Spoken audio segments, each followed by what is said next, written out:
आखिर क्या हुआ जब भगवान श्री कृष्ण की मूर्ति में से खून निकलने लगा। एक बार एक शहर में एक राजा ने भगवान श्री कृष्ण का मंदिर बनवाया और उस मंदिर में भगवान श्री कृष्ण की बहुत सुंदर सी मूर्ति रखवाई। लेकिन उस राजा ने कभी भी भगवान श्री कृष्ण की पूजा नहीं करी। उसने पूजा करने के लिए एक पुजारी को लगा दिया। लेकिन राजा डेली एक फूलों की माला भगवान श्री कृष्ण के लिए भेज देता। पुजारी वो माला लेकर भगवान श्री कृष्ण को चढ़ा देता। जब वो राजा भगवान श्री कृष्ण के दर्शन करने आता तब वो राजा भगवान श्री कृष्ण की मूर्ति पे से माला निकालकर उस राजा को पहना देता। एक दिन राजा मंदिर नहीं आया। उसने अपने सेवक के हाथ फूलों की माला पुजारी के पास भेज दी।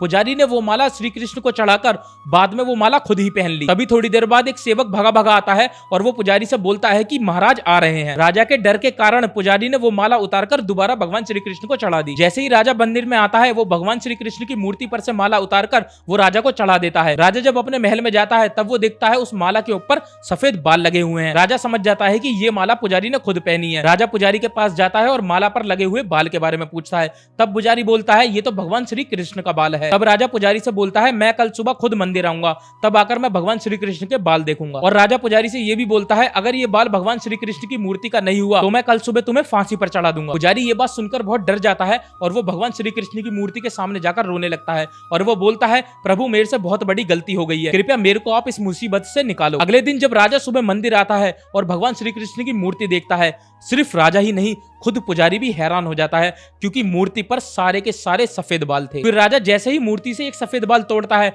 तब भगवान श्री कृष्ण के सर से खून निकलने लगता है। राजा और पुजारी इतना देखते ही भगवान श्री कृष्ण की मूर्ति के चरणों में गिर जाते हैं। अगर आप भी भगवान श्री कृष्ण के भक्त हो तो कमेंट में जय श्री कृष्णा जरूर लिखें।